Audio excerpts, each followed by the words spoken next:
Hello student, I am Ashish Kumar Tripathi. Now for CBSE board, ICSE and for other boards, refraction point is most important. Uh, Regarding to this heading,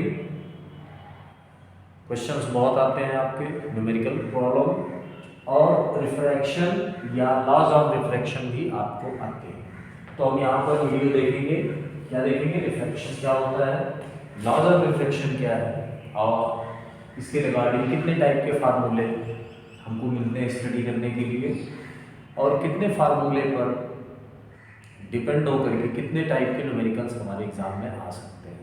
तो let us start. Refraction क्या है? When rays passes through one medium to another medium, तो दो medium ले लेते हैं, ध्यान दीजिएगा। एक मीडियम ये हमारा, मान लेते हैं ये एयर मीडियम 1 एंड ये मान लेते हैं कि हमारा वाटर है या ग्लास है, ग्लास मीडियम 2। ठीक है।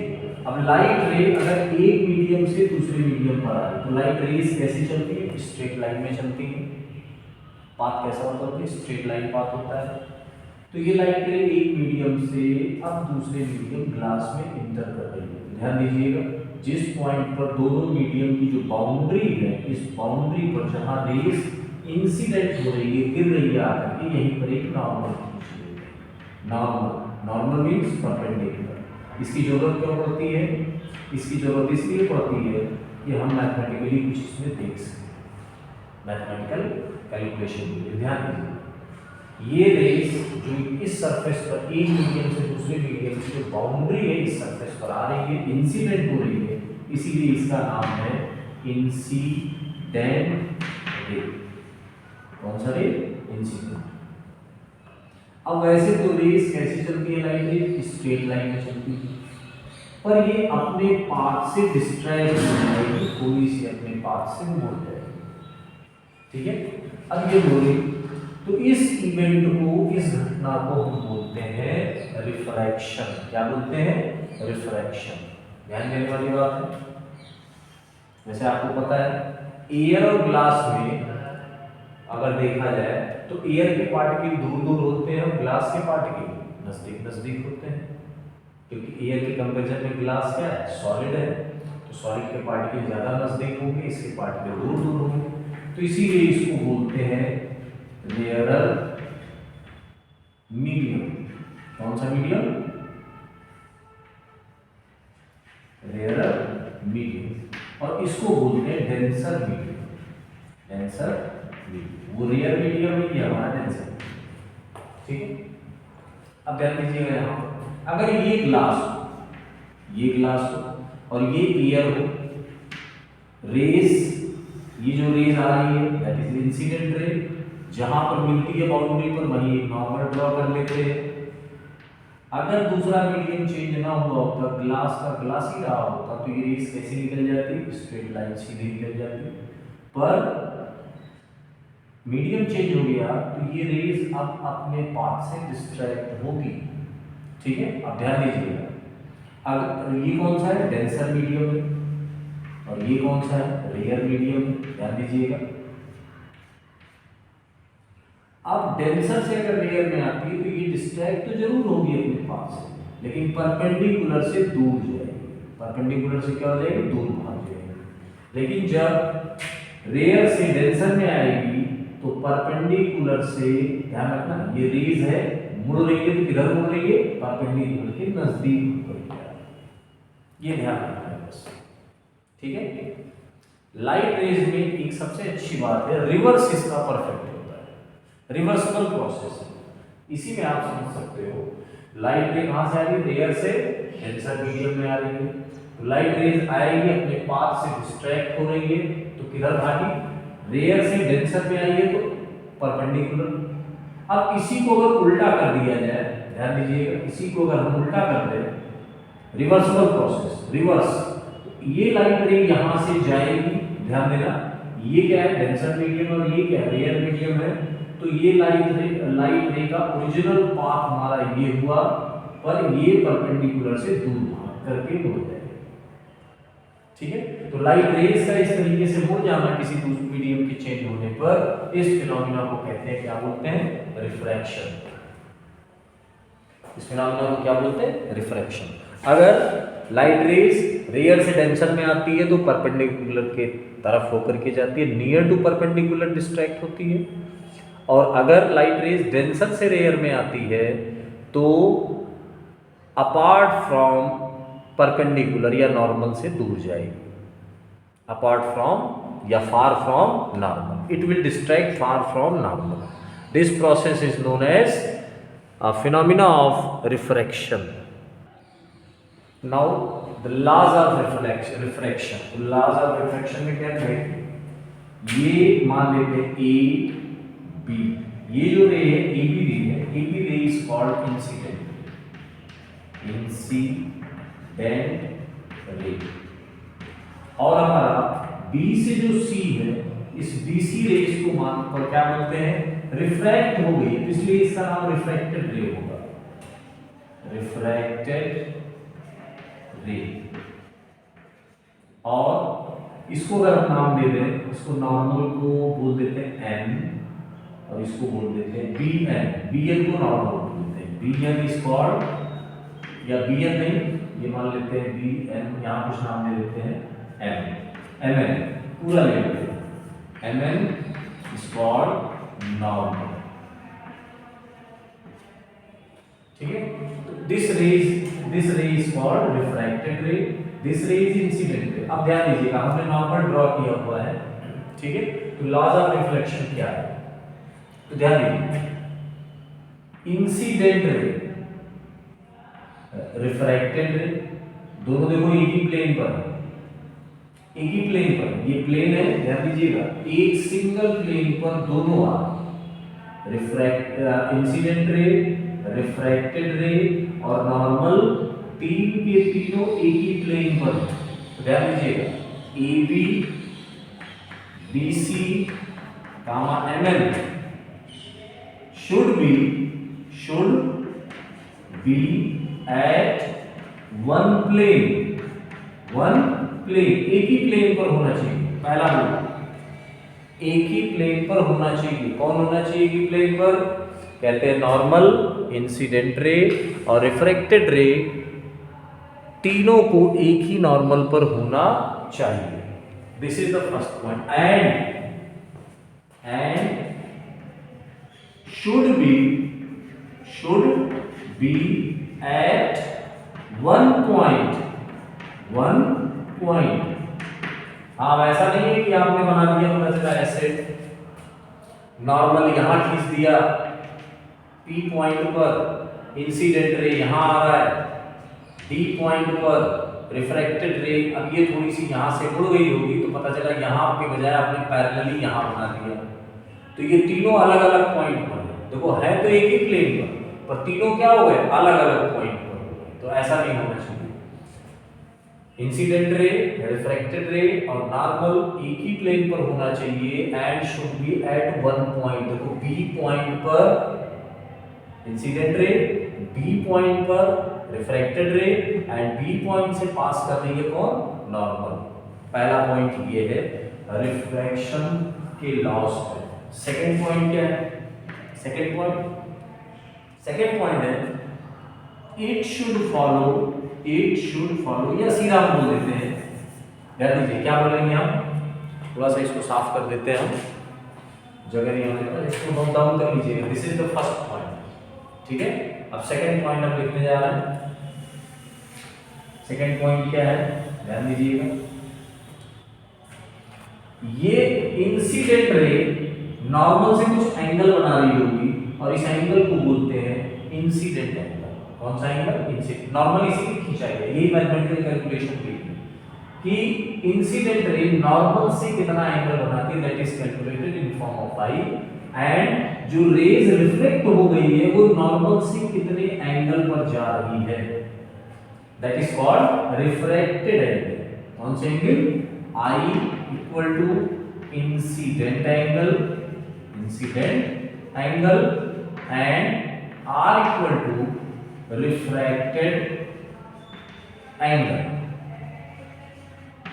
ठीक है, तो सेकेंड रूल क्या है, इंसिडेंट एंगल आई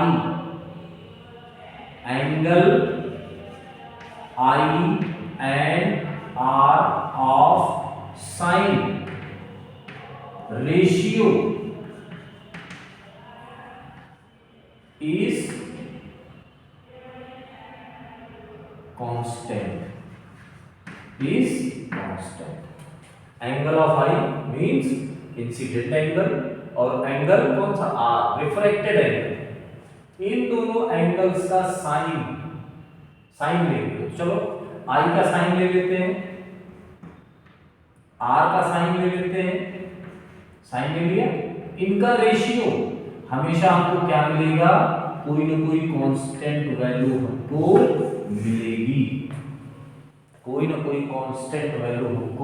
मिलेगी, that is also known as, आप लोगों को अगर याद हो तो इसको कौन सा रूल बोलते हैं, इसको बोलते हैं स्नेल्स लॉ। क्या बोलते हैं, स्नेल्स लॉ। ये एग्जाम में कभी कभी पूछता है व्हाट इज स्नेल्स लॉ। तो इंसिडेंट एंगल और रिफ्रैक्टेड एंगल का साइन लेकर के उनका रेशियो क्या मिलता है, हमेशा ये कांस्टेंट वैल्यू मिलती है, that is called Snell's law and it is also laws of reflection second part. ठीक है, तो ये दो रूल्स हैं हमारे पास रिफ्रैक्शन के। ठीक है, इसको पॉइंट नोट डाउन कर लेंगे और इसको रिवीजन करेंगे आप। नाउ कांस्टेंट क्या है, तो हमने आपको बताया sine i upon sine r equal to constant and that constant is called refractive index.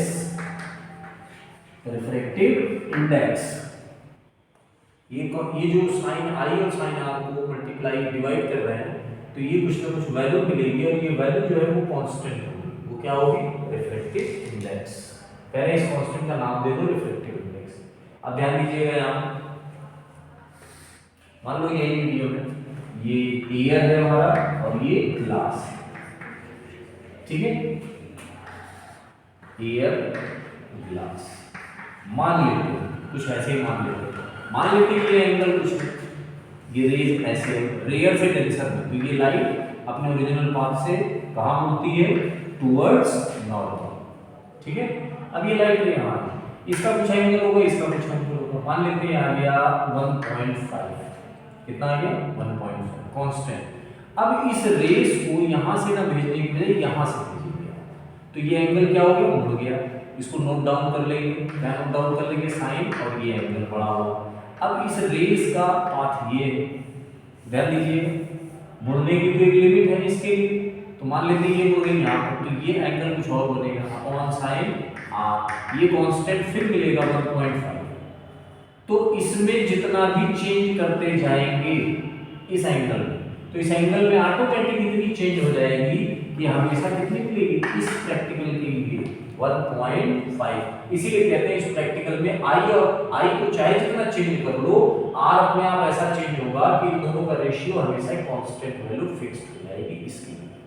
ठीक है, तो अब आती है बात refractive index.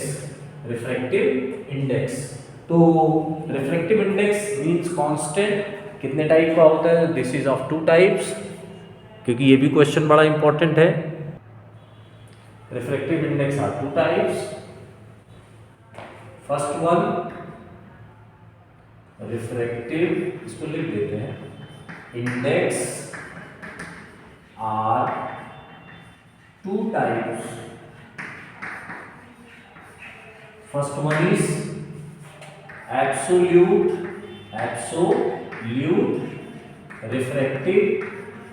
refractive index। Absolute refractive index क्या है, कहते हैं लाइट रे कहां से आनी चाहिए, कहते हैं वैक्यूम से आनी चाहिए, कहां से आनी चाहिए, वैक्यूम से। और किस में आनी चाहिए, मीडियम में, मतलब कोई मीडियम हो, ग्लास वाटर, किसी टाइप की लिक्विड, पर शर्त क्या है, लाइट रे कहां से आनी चाहिए, वैक्यूम से आनी चाहिए। ठीक है, तो जो भी कांस्टेंट वैल्यू मिलेगी sin i upon sin r, ध्यान दीजिएगा, sin i upon sin r will be refractive index which is shown by n, और ये n जो रिफ्रैक्टिव इंडेक्स है कांस्टेंट जो है, ये कौन सा रिफ्रैक्टिव इंडेक्स है, absolute refractive index, absolute refractive index. ठीक है, और ध्यान दीजिए रेज जिसमें घुसती है उसी का रिफ्रैक्टिव इंडेक्स कांस्टेंट वैल्यू हम लिखते हैं। ध्यान दीजिएगा, रेज किसमें घुस रही है, ये प्रोसेस समझ लीजिए आप लोग अच्छे से, क्योंकि यही कंफ्यूजन होता है। रेज किसमें घुस रही है, तो वैक्यूम से आई है, कहां घुस रही है, ग्लास में, तो ये रिफ्रैक्टिव इंडेक्स किसका लिखा हुआ है, ग्लास का। कहां से आई है, वैक्यूम से आई है। वैक्यूम मतलब कुछ नहीं, पता नहीं कहां से आई है, पर किसमें आई है, ग्लास में, तो रिफ्रैक्टिव इंडेक्स ऑफ ग्लास, या वाटर होगा तो रिफ्रैक्टिव इंडेक्स ऑफ वाटर, या मीडियम है कोई, ग्लास वाटर नहीं बता रहे, मीडियम, तो refractive index of N M, M मतलब मीडियम। ठीक है, दूसरा है हमारा रिफ्रैक्टिव इंडेक्स, रिफ्रैक्टिव इंडेक्स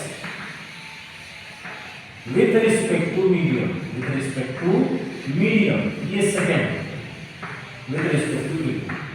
तो लाइट रेज को कहां से आना पड़ेगा, तो कहते हैं मीडियम से आना पड़ेगा। कहां से आना पड़ेगा, मीडियम से। कौन सा मीडियम, मान लेते हैं हम लोग ये वाटर, क्या है, वाटर। तो आप जो एंगल बन रहा है, ये लाइट रेज गई, ध्यान रखना यहाँ वाटर है, और इसमें जो आई यहाँ ग्लास है, मतलब ये भी मीडियम है और ये भी मीडियम है। ठीक है, तो साइन जो भी एंगल बना, sine i upon sine r equal to जो भी कांस्टेंट आ गया वो कांस्टेंट हो गया n, लेकिन n रिफ्रैक्टिव इंडेक्स कांस्टेंट जो है वो अब हमको लेना पड़ेगा, क्योंकि दोनों मीडियम है, तो रिफ्रैक्टिव इंडेक्स ऑफ किसका, तो इसमें मैंने आपको सिखाया रिफ्रैक्टिव इंडेक्स किसका, तो कहते हैं जिसमें लाइट रेज इंटर करती है, घुसती है, तो ग्लास का रिफ्रैक्टिव इंडेक्स कहां से आएगी, तो कहते हैं ये भी मीडियम से आ रही है, तो with respect to water, with respect to water, समझ में आ गई बात, विद रिस्पेक्ट टू वाटर। तो इस तरीके से रिफ्रैक्टिव इंडेक्स लिखेंगे। तो refractive index with respect to medium क्या होगा, when light rays incident from medium and enter to other medium, then it will be refracted, then the refractive index of glass, मतलब this medium in which rays refracted with respect to medium from which rays is coming। ठीक है, ये हो गया। Absolute के लिए क्या है, एब्सोल्यूट रिफ्रैक्टिव इंडेक्स, यहाँ मीडियम होना नहीं चाहिए, यहाँ वैक्यूम होना चाहिए। ठीक है, I hope you understand this now. अब हम लोग नोट से हट करके कुछ बनाते हैं, ध्यान दीजिएगा। अब मान लेते हैं हम लोग यहाँ पर कुछ देर के लिए, यहाँ पर ये हमारा वाटर, ये हमारा क्या है, वाटर, ये हमारा है एयर, और ये हमारा है ग्लास, ये हमारा क्या है, पूरा ग्लास, ग्लास, और ये एरिया हमारा फिर एयर। लाइट रेज इसमें इंटर करेंगे, अब ध्यान दीजिए, लाइट रेज इसमें इंटर करेंगे। ठीक है, ये नॉर्मल इंसिडेंट, उसने कुछ एंगल बनाया ही हो। ठीक है, अब इसका ओरिजिनल पाथ तो ये था, पर ये रेयर मीडियम है और ये वाटर डेंसर मीडियम है, क्योंकि वाटर के मॉलिक्यूल नजदीक होंगे और एयर के दूर, तो ये रेयर मीडियम और ये डेंसर। तो लाइट रे जब रेयर से कहां आती है, डेंसर में, तो रिफ्रैक्ट हो जाती है, अपने पाथ से मुड़ जाती है, और कैसे मुड़ती है, कहते हैं it bends towards normal, normal की तरफ आकर के मुड़ती है। अब ध्यान दीजिएगा, अब लाइट रेज कहां से आ रही है, वाटर से आ रही है, किसमें जाना है, ग्लास में, तो वाटर के पार्टिकल दूर दूर होते हैं, पर ग्लास के पार्टिकल क्या होते हैं, बहुत नजदीक होते हैं, क्योंकि ये सॉलिड है और ये लिक्विड। तो सॉलिड डेंसर हो गया और वाटर क्या होता है, रेयर मीडियम हो गया। ठीक है, अब रेस का ओरिजिनल पाथ क्या है, रेस का ओरिजिनल पाथ तो ये है। तो रेयर से डेंसर में आ रही है तो लाइट रेस मुड़ती किधर मुड़ती है, तो कहते हैं नॉर्मल की तरफ। तो ये नॉर्मल की तरफ देखो थोड़ा सा मुड़ गई। अब यहाँ पर नॉर्मल लाइट रेस कहाँ से जा रही है, डेंसर मीडियम। कहाँ जाना है इसको, रेयर मीडियम में जाना है। तो इसका ओरिजिनल पाथ ये है, और मैंने आपको सिखाया जब डेंसर से रेयर में जाती है तो लाइट रेज अपने ओरिजिनल पाथ से डिस्ट्रैक्ट हो जाती है, रिफ्रैक्ट हो जाती है। ठीक है, और कैसे रिफ्रैक्ट होती है, कहते हैं नॉर्मल से दूर, फार फ्रॉम द नॉर्मल। ठीक है, अब जरा ध्यान दीजिएगा, इस पोर्शन पर रिफ्रैक्टिव इंडेक्स हमको लिखना है। ठीक है, इस पोर्शन पे तो रेस किसमें घुसी है, वाटर में। तो रिफ्रैक्टिव इंडेक्स ऑफ वाटर कहां से आ रही, तो मीडियम से आ रही। किस मीडियम से, एयर मीडियम से। यहां पर अगर हम देखें इस पॉइंट को, उसको छोड़ दे, इसको छोड़ दे, तो रेस कहां घुसी, ग्लास में। तो रिफ्रैक्टिव इंडेक्स ऑफ ग्लास कहां से आ रही है, वाटर से आ रही है। तो refract with respect to water. अब यहां देखें आप रिफ्रैक्टिव इंडेक्स, तो ध्यान दीजिएगा कहां से आ रही है, ग्लास से। किस में घुस रही है, एयर में। तो रिफ्रैक्टिव इंडेक्स ऑफ एयर कहां से आई, ग्लास से आई। तो कहते हैं इन तीनों का मल्टीप्लिकेशन हमेशा 1 मिलेगा। क्या मिलेगा, 1 मिलेगा। ये फार्मूला जरूर याद रखिएगा, बहुत काम का फार्मूला है। और एक चीज ये नोट आप कर सकते हो, ध्यान दीजिएगा, अगर कहीं लिखा हुआ है G mu and W, refractive index of water कहां से आ रही है, रेस, ग्लास से, विद रिस्पेक्ट टू ग्लास। अगर इन दोनों की वैल्यू को इंटरचेंज करना है, मतलब G को इधर भेजना है, W को इधर भेजना है, तो हम इसको लिख सकते हैं N, W इधर कर दिया, G इधर कर दिया, पर ध्यान देना 1 अपॉन हमको लिखना पड़ेगा। ठीक है, अब जरा इस फार्मूले पर वापस आइए, इसको ध्यान रखिएगा। अब यहां पर आइए, अब मान लो मुझे लिखना है WNG, ये तो हो गया, ये अलग से नोट है, इसको कहीं पर राइट डाउन कर लीजिएगा।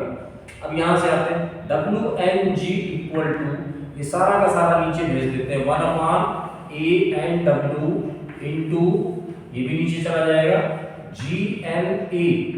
तो रिफ्रैक्टिव इंडेक्स ऑफ एयर कुछ नहीं होता है, हमें किसी मीडियम का रिफ्रैक्टिव इंडेक्स निकालना होता है। एयर का रिफ्रैक्टिव इंडेक्स 1 होता है, इससे हमें कोई फर्क नहीं पड़ता है, तो हमको ये नहीं चाहिए। तो ध्यान दीजिएगा 1 अपॉन ANW इनटू, मैंने कहा A को इधर भेजना है, G को इधर भेजना है, तो क्या हो जाता है, इसको इंटरचेंज करेंगे तो 1 अपॉन हो जाता है। तो ये हो जाएगा 1 अपॉन ANG। अब देखो ठीक लग रहा है, refractive index of glass with respect to air. तो इसको मैंने इंटरचेंज किया, तो यहीं पर 1 अपॉन कर देगा, और ये कहां चला जाएगा, ऊपर चला जाएगा। तो ये हो जाएगा ANG, मैथमेटिकली तो आप इतना जानते ही होंगे, ANW, and this will be WNG। अब ये फार्मूला आप लिख सकते हो, ये फार्मूला क्या है, WNG इक्वल टू NG ऊपर रहेगा, NW नीचे रहेगा, और दोनों के इधर कॉमन क्या है, एयर। ठीक है, तो ये फार्मूला आप याद रखिए। अगला फार्मूला है, ध्यान दीजिएगा,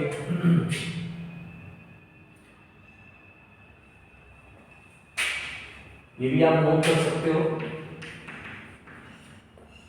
अगला फार्मूला है, मान लेते हैं ये वाटर है और ये ग्लास है,